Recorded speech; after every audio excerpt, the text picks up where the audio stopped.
How important was that, just that part of it there? Yeah, even though we went down again early, I liked our swings all day. You can start to see a little bit yesterday. Guys are getting a little more and more comfortable with their approach that we've got them in against certain types of pitchers. Hey, you got to tip your hat. UIC, obviously I know the score got a little sideways there late. Had some guys today moving the ball around the strike zone with a lot of different movement, a lot of different looks. I think that's things that's really hard to replicate in practice. But we've got to be ready for when we get to league play. I thought that might have been the first time I've seen Trey try to go to right field in his at-bat so far this year, and when he did, did you hope for now that's going to kind of get him off the slide a little bit? I'll tell you, I think that, sometimes that's those kind of at-bats, to your point, are what make a guy, get on a hot streak, so to speak, start seeing the ball.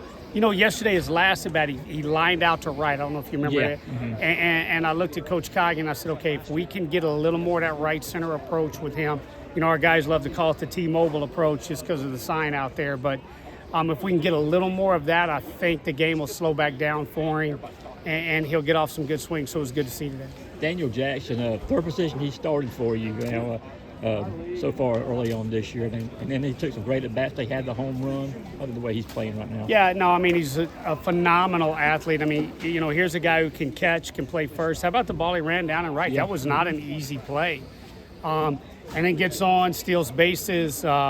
He's a very, very, very dynamic player. Jordan Stevens, dynamic. Speaking of dynamic today, everybody knows about the fastball, but he was knocking those breaking pitches down for strikes, and that's what's really going to make him a great pitcher. Couldn't be happier for Jordan. We put in a lot of hard work with him, and in all facets of the game, not just his breaking ball and his split that he was able to execute today, Mm-hmm. but like controlling the running game and being comfortable doing all those kind of things, filling your position. It's really, really nice to see him be under control today, because when he's under control, I think you'll see, what you saw today a lot more. What do you see from the hitters with 2 outs? I think you guys had 9 or 10 straight reach with 2 outs in the 6th. Yeah, we have a thing. It's play this game like there's no outs at all times, right? Some people call it 2-out lightning, whatever. We're just going to. I want your approach to be as if, hey, it's 0-0. No outs. We need a good double. We need a good contact right here. Good hard. Get off your A swing. And like I say, I think last week we were trying to do too much, right? We were getting too big. And this week I think we've just slowed the game back down a little bit. You had a couple of tough starts yesterday and today just with JT and Brian. But you come back with those bullpen guys. What does it say? You talked about the depth, but guys just kind of taking that 2-3 inning closer approach. Is that what we saw? Yeah, it is. And we've got to figure out that front end of the game. It's usually just the opposite. But, I thought JT threw some really good pitches that were really close in the strike zone that didn't go our way, and that's fine. That's part of the game. And stayed in there battling, kept him to 2. His off-speed stuff was good.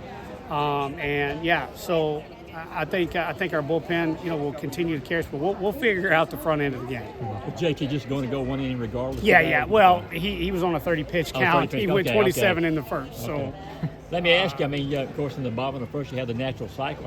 All the years you've been playing, how many times have you seen that? Of course, Coach Coggin knew that, right? Figured that out. So, but yeah, not very much. Not in 1 inning, no. Got time for one more? Was the plan for Colin to only face that one batter? Yeah, I was bringing him in to continue to get him some left on left. And once again, I thought he threw the ball, really well. We had a couple calls that didn't go our way, like I say, and that's fine. That's baseball.